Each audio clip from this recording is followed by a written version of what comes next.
Good morning, everybody. What is it? The 17th of May, 2025. It's about 9 o'clock in the morning. It's still cold temperatures. That's why I got a sweater on. I don't know what's going on here. Nobody does. Everybody's wondering. It should be a lot warmer than it is. I don't know. It's not freezing, obviously. It's raining right now. So, you see there's a dry area where I'm standing compared to beyond that where it's wet. Excuse me. So I'm standing here underneath this tree, and this is just like what you see here in the picture.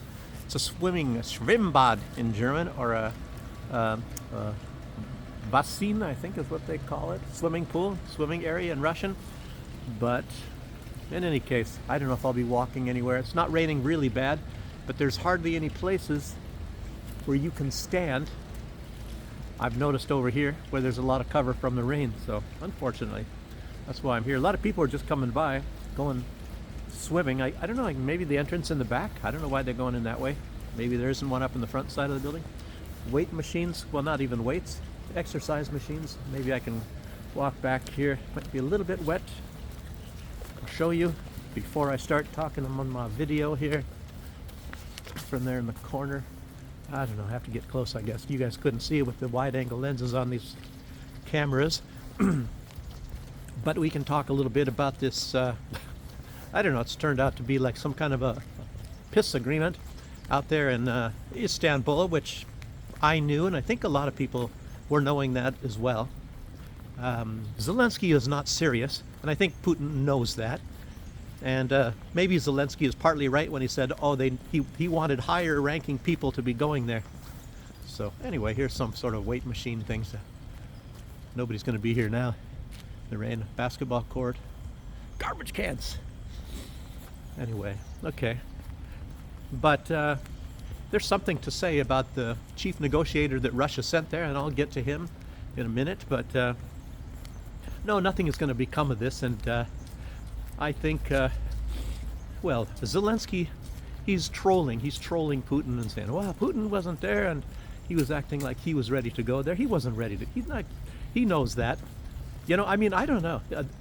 Maybe he's got too much of this stuff in his nose that he actually thinks that he is going to make some sort of a agreement with Putin, which he knows very well that it's only going to turn into some kind of a shouting match.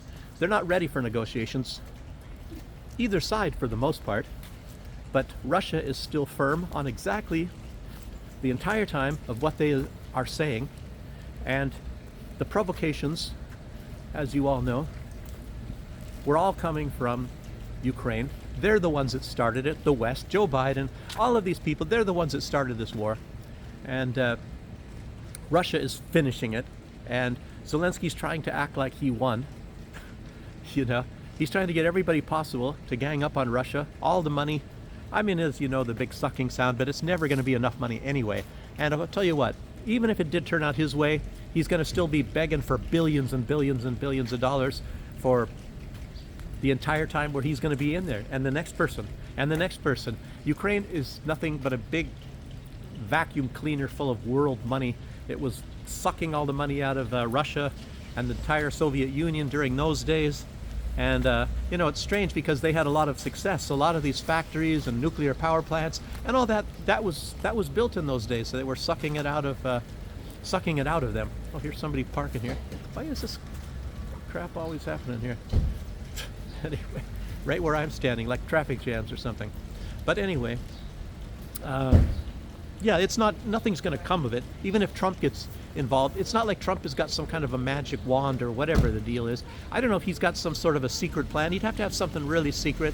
And as it looks like, you know, the United States promised Hamas, for example, that if they released some hostages or some sort of, you know, any kind of agreements, that I can't remember exactly what that agreement was, but they were supposed to pressure Israel into like stopping some kind of bombings or something like that, and of course they didn't.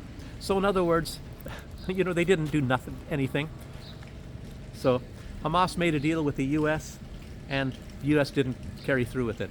And it's just the same thing. If you look at the Minsk agreements, what happened in the Minsk agreements? It was undersigned by Germany and France. You know, that was supposed to be peace and for them to stop bombing and killing all those people in East Ukraine. And yeah, that's what was supposed to happen. Undersigned, and it was even ratified by the United Nations. But did West Ukraine ever stop bombing those people? No, they never did. They kept bombing, and it's just like these, just like these ceasefires that were supposed to. You know, they had this ceasefire to stop bombing energy infrastructure. Well, what happened? Ukraine increased bombing the energy infrastructure. They actually increased it, and then they had this May 9th thing, a ceasefire. But for the most part, maybe that was kind of unilateral. And even though there were elements in Ukraine saying, well, okay, well, we didn't officially agree to it, but we will agree to it. And actually, I think some of the bombings did slow down. They never stopped. I mean, the aggression by Ukraine. But it's just nothing but a big bunch of lies. I don't know. Some people are saying that Zelensky, he has no control over all these Nazis. I don't know if that's true or not. Gosh, look at this. What's going on here? You know, I tell you what, I don't know where to go. And then all these people come by and they're staring, you know. I don't know what the heck they're thinking. So, like a rainy day and there's all kinds of people still running around here. Well, it's Saturday. I don't know. People want to go swimming. Nice day to go swimming when it's raining outside.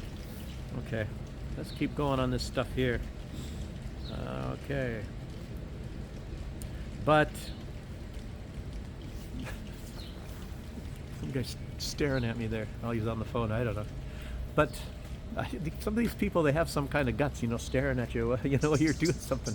They don't do that. It's like impolite in a lot of other countries. And there's a lot of people here that probably know that as well. So as soon as you look at them, they turn away. I look at people too, and then I turn away, just say, what are they doing? And then walk away.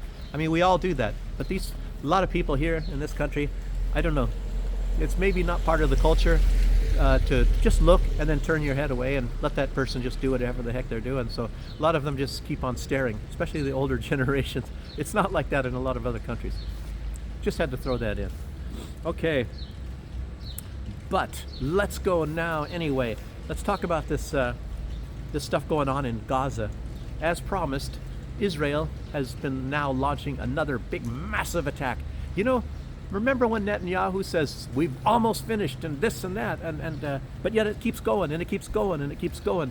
And they keep bombing and bombing and bombing. And it's like, you know, what are the objectives? You know, that I guess they say that a family house of maybe 30 people, a big house or whatever, and big families of Palestinians, and they kill all of them, and most of them are children. And I guess, what are those, children in Hamas?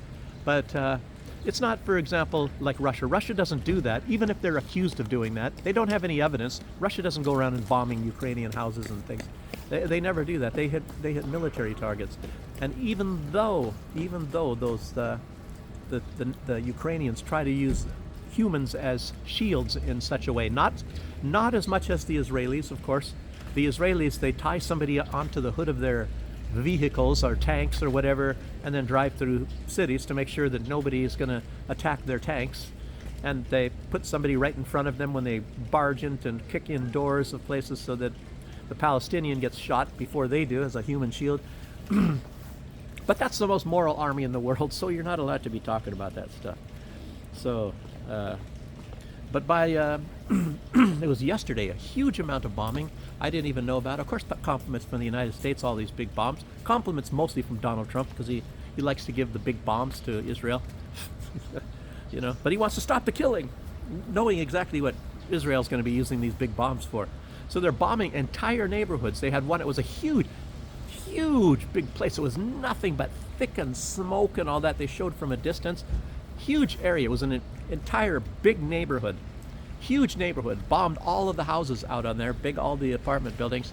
And the reports were at that time. And this was yesterday during the daytime. And nobody was reporting that because I guess, I don't know, no news was covering it. Maybe anybody that would have been covering it there was probably killed in Palestine. So, but at that time, there was just immediately thereafter, I think within like 6 hours, they said at least 115 Palestinians dead because they found the bodies of those. But when they're going to try to find those that are missing, and I guess you have to be fair, maybe a lot of those people actually left, I don't know. And I don't know where these people in Gaza are going. They have, you know, some film footage and photos of huge trains of people on foot carrying things you know, thousands and thousands going from one place to another, and Israel shuffles them here and shuffles them there. And I heard one of the latest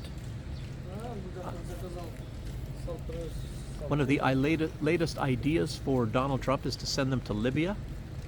What is that about?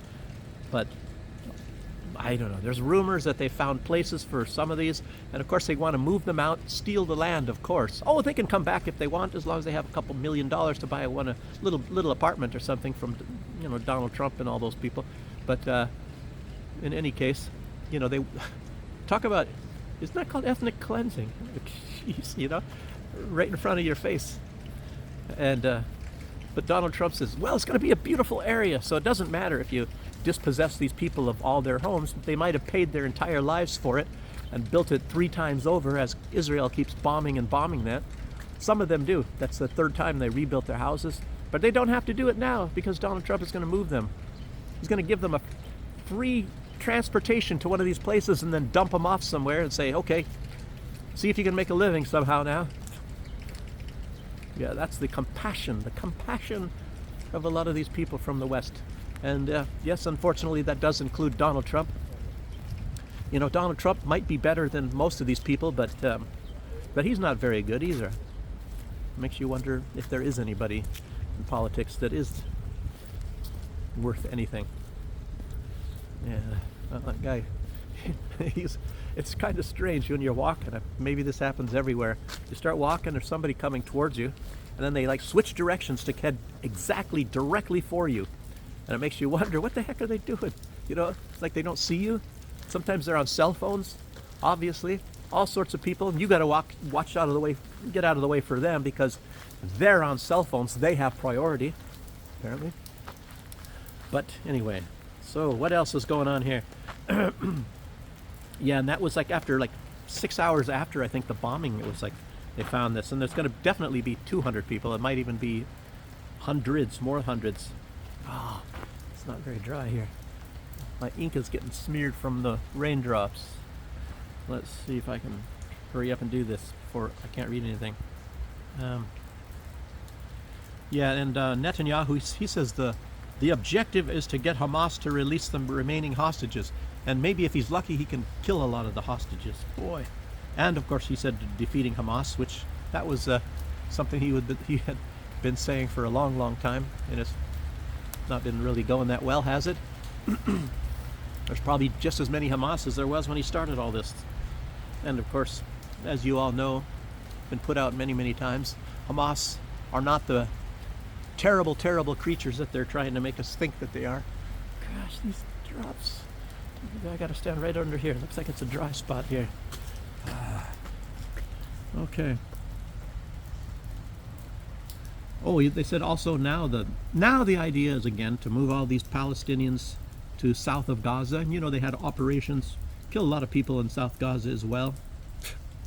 And the Times of Israel says the IDF's aim is to conquer Gaza and prevent terror groups from seizing humanitarian aid. Oh yeah, right. Yeah, it's when Israel says we're not allowing any human aid come in. Then Donald Trump says, well, we're going to try to get aid in, and then they act like they are, and oh boy. They want to starve these people, obviously. And Donald Trump even said that. He said it's very bad and a lot of people are starving. But the most moral army in the world, how that is. And there was some guy from Fox, Bear. I think his name is Bear.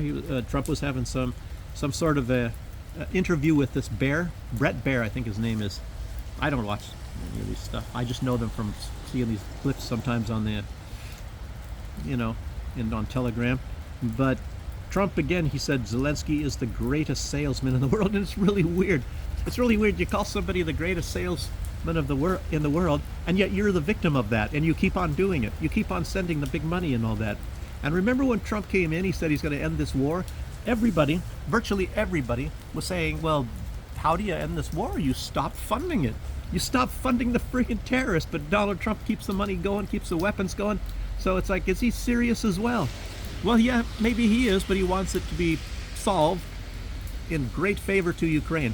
So it makes you really wonder, what if Donald Trump, if the United States gets at war, which they do, and they demand the complete destruction of any place, and there is no negotiations. But now here they're trying to salvage a whole bunch of stuff for Ukraine. You know, and what is the West in general? What is their aims on Ukraine? All they want to do, the main thing they want to do, if they can go and pillage stuff, of course they're going to pillage the resources and things like that. They're going to do all kinds of stuff. Do you think they love the Ukrainian people? They absolutely don't. They hate the Ukrainian people. It's to pillage is one thing right there. And of course, the biggest goal, you all know this, everybody knows this, is to create anti-Russia. That is to, I mean, they may as well just call it, instead of calling Ukraina, which means on the edge of the Russian, country, on the Russian Empire. It's not on the edge of the Russian Empire, supposedly, to them. So why don't they just change the name to anti-Russia? Because that's what it is. They're making anti-Russia. Bunch of knuckleheads, but yes, but I don't know. Bless the hearts of those Israelis for blocking that aid. I wanted to add that too. Bless their hearts, for trying to get these people from blocking aid.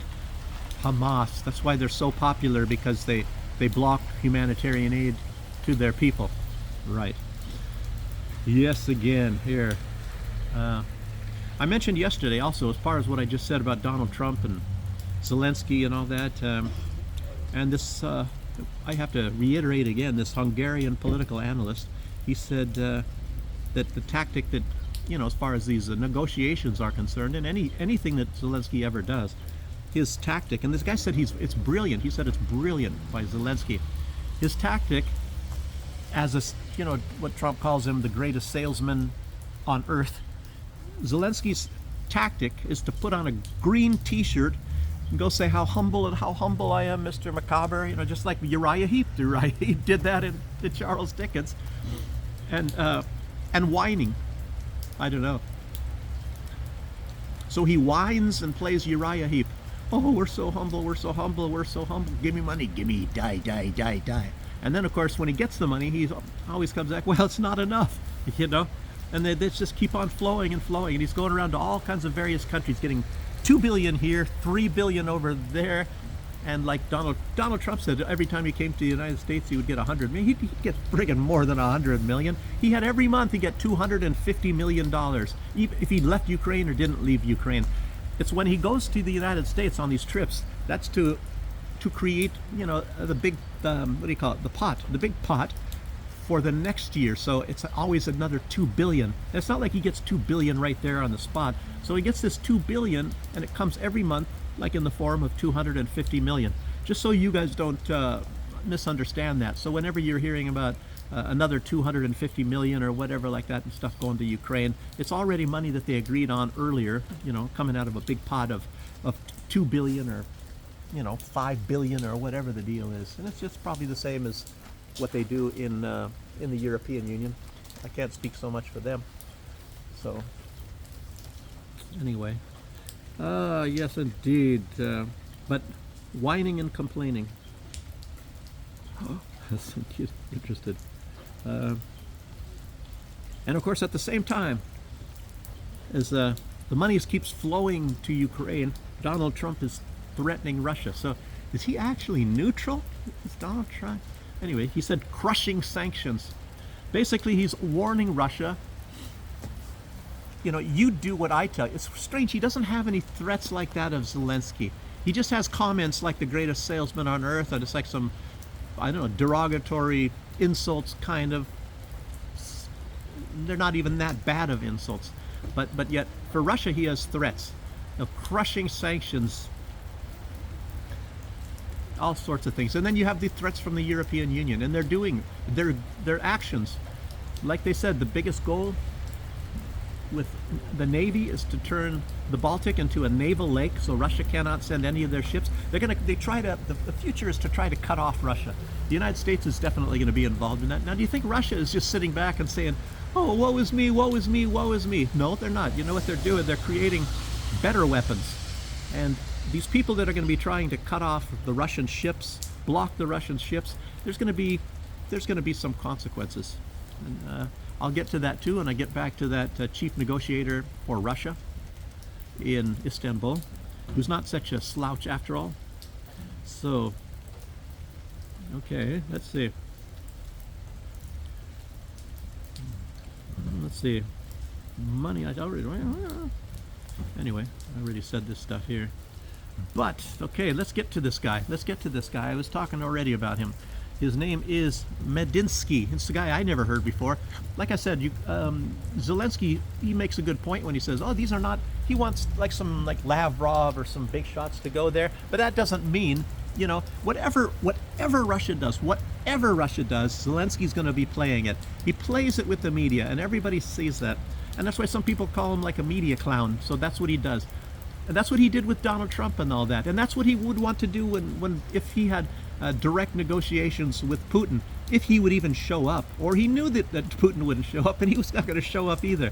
And as you guys all saw, they had this meeting. Everybody agreed on what time that meeting was supposed to be. I guess what was it, the 15th? On the 15th, and Ukraine didn't show up. So it was postponed a couple hours, postponed again, and then by the time the evening rolled around, it was too late. So Ukraine never even showed up. In other words, they just, like a tactic, they just didn't show up to the negotiations with Russia. Oh, but it's Russia not wanting to negotiate. So Russia is sitting there waiting for the Ukrainian delegation. They never showed up. And Zelensky delayed and delayed and delayed to the last minute, even appointing a committee. So, and then after these things started going, I think, what did they say? There's some kind of a really, I didn't even write it down because it was so ridiculous. Something about Russia, I think it was Russia wants to attack Poland or something like that. And I guess this Medinsky guy, he was even laughing. They were laughing out loud, you know. Basically asked them, where are you getting this stuff, you know? So, but anyway, this guy, he's pretty sharp, this Medinsky. I'll get into this. One thing I didn't write down here, but I'll say it right now, is, you know, like Ukraine's, their little thing, oh, we want a ceasefire before the negotiations, that has to be that way. And he was quoting Napoleon, who said, he was saying, negotiations happen during the war, during the time of hostilities. So,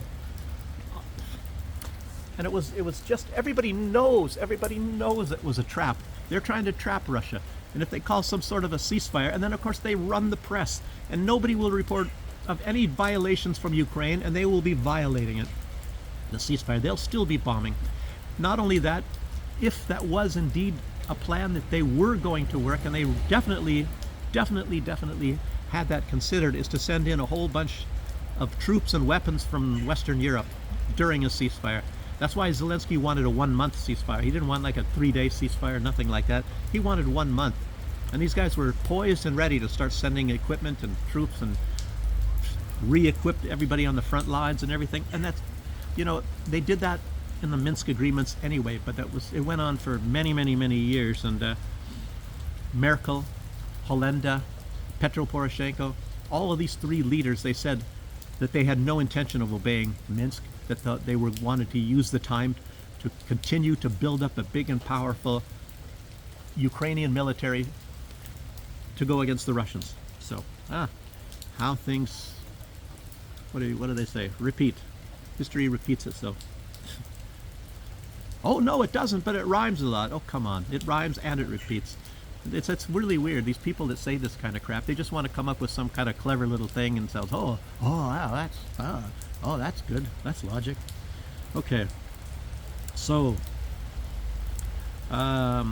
he said, this Medinsky, the chief negotiator, he said, well, he was talking to a Russian journalist, and I've seen this guy. He's a big journalist in Russia. He has a show, and I think it's he and his wife, or is that yeah, he and his wife. But this journalist was quoting Otto von Bismarck. Otto von Bismarck, he is the one who actually was the hand that created Germany for the most part. And yes, they had what Hitler called the First Reich and the Second Reich, and he was, and I guess you could call it the second government was under Bismarck, is when he consolidated all the 600 German-speaking states, with the exception of Austria. He had his reasons, I won't go into that, of not including Austria in this empire, but Bismarck was, of course, the chancellor from William, King of Prussia, and who then became the Kaiser, the Emperor of Germany. think it was like 1866. And then right after that, of course, you hear a lot of this stuff going on. And then, of course, France declared war on Germany. Well, actually, it was the Diet, the Prussian Diet. They started this, and Germany was not really created. Germany was created, I think, in about 1870, and the Franco-Prussian War. That's why they call it the Prussian War, not the German War. France declared war on Germany because Germany, it turns up, had a right to the throne, to the country of Spain, because it was a Hohenzollern who came to the throne, which was the royal family of Germany at that time, the Hohenzollerns, that came to the throne in Spain. And so France used as an excuse that said we didn't want a German power on our two main borders, so they declared war. And then, of course, they got their butts kicked in 1 year by the newly formed country called Germany. And France was the main power on all of Europe at that time. But looks like Germany took over immediately when they first just became a country. And a lot of that, of course, was because of the Prussians. The Prussians are fighting people, and matter of fact, I am a Prussian. So, anyway, Prussian by blood, anyway. But anyway, Bismarck, he understood Russian perfectly. I guess he was very good in Russian, in the Russian language. And he understood Russia very good. So Otto von Bismarck said, and that was a quote by Medinsky. He said, "Never cheat or steal from the Russians, because sooner or later, the Russians will always come back for what's theirs." That's Otto von Bismarck. That's not from a Russian, that's from Bismarck. Bismarck said that. And I was kind of thinking, well, what about the crown?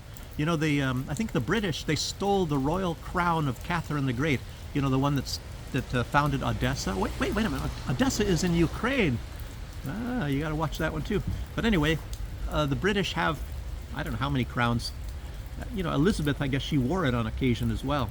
But it was the crown of Catherine the Great. And I don't know how the British were able to steal that. But makes you wonder if that's ever going to get back into Russian hands as well. That's probably long, long term. This guy said sooner, or Bismarck said sooner or later. So it's probably going to be later. They'll come back, always come back for what is theirs. So, and it looks like right now, Russia is getting back some of these territories, since Ukraine, in truth, was also Russian. That's the beginning of Russia. The beginning of Russia. Russia started in what is now Ukraine. It's Kiev.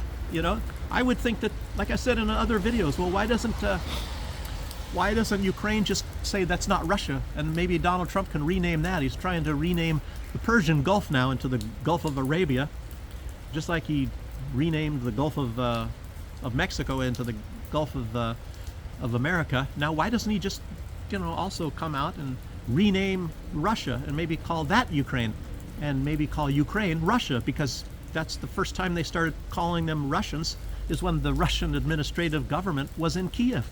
So, and they were called Russians. Remember? Kievan Rus? Anyway, so let's keep going here. I don't know, maybe they won't like it if I say that, the Russians or the Ukrainians. Just talking real history here. They know that. Okay, so Israel again is bombing Yemen ports. They're saying now that they're going to do to the Houthis what they did to Gaza. So in other words, they're admitting that they completely destroyed it. But is it ethnic cleansing? Are they going to ethnically cleanse it? Are they going to take over Yemen? It's too far away from whatever. But anyway, again, you guys can thank the United States for gifting, which is exactly what they did. They gifted all of their bombs, so many bombs to Israel. It's a gift. Even if it goes down as some sort of a sale, Israel has never had to pay 1 penny back ever. And Israel can say, we've never defaulted on a loan, but it's always forgiven. The Congress always forgives those loans. It's just like Israel admits, they own the Congress. They own the United States Congress. It's weird. The government of the United States is obviously subservient to Israel. And it's starting to look like there's a little bit of like that to Ukraine as well, So that's why probably Zelensky demanded that he gets at least as good of a deal as Israel gets. Free bombs and all that stuff. Maybe that's why Joe Biden was just giving all that stuff to Ukraine. And I'll tell you what, I don't doubt that Trump is going to do the same thing. I don't really know. You know, it's not really up to Trump. It's the Congress that allocates the money. So, and I don't know, do they, and you know, you guys know how that works. A lot of time, a lot of the money goes to somewhere, and then it comes back into the pockets of the politicians, or at least into their campaigns, to make sure that they always stay in power and they always have the luxury life. You know, gets chauffeured all over the place. They don't have to drive their own car. I mean, all that kind of stuff. It's always like that. It's like money laundering. That's what it is. That's what it is with Israel, and it might be to a large extent. And that's how it's done.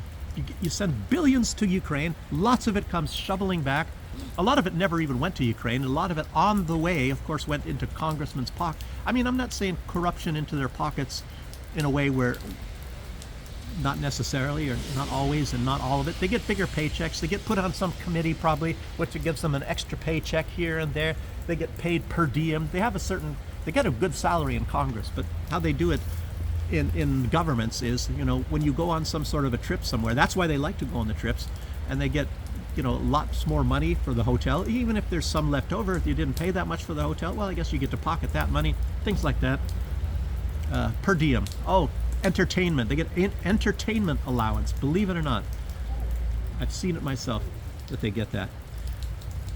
Anyway, it's a lot of corruption anyway. So anyway, Israel said they used, this was their 8th attack, they said it was their 8th attack on Yemen, and this time they used 15 jets and 30 big bombs, you know. Wow. Yeah, so mostly that's all I have to say. That's good. It's not going to be that long of a video, and I hope it uploads fast. I got some advice from somebody yesterday. I went into a Samsung dealer. My phone is a Samsung, and he was telling me, yeah, when you're outside, you know, the signal might be stronger and you might get a faster upload. I don't know if that's necessarily always true, because I'm finding out there are places in Minsk, and I even asked him, and I said, what about this TV tower over here? Do you get when you're around that, do things upload faster? He said yes. So this area here, I guess we don't have any sort of media towers around here, so that's why it's very slow, to the tune of 20 hours for a 1-hour video, maybe. It doesn't make any sense. Anyway, lots of things. A lot of questions I'd have to ask. But anyhow, that's about it. Today I'm supposed to go on an airplane ride, maybe, but unless, of course, it's raining, and of course it's raining. I don't know, but it's supposed to be in the afternoon, or else really low cloud cover. Things could clear up. I don't know. It's probably not going to be a go. I wish we'd start warming up too. Boy, I'm telling you, I get pissed off here. Okay. So that's about all I have for today. Thank you guys for joining me, and yeah, not much went on. Nothing's going to go on with this peace negotiation. I don't think, even with Trump. Trump, as you know, he's a media hound. He's going to want to have some kind of a news, something to get out there and brag about how great he is. So if he does meet with Putin, he's going to go bragging about something. He's bragging about anything he does. Everything he touches turns to gold. You know, if you go into the toilet after he's done, it doesn't stink, as he tells everybody. Okay, so that's all I have for right now, and yeah, again, see you guys on the next one. Bye bye.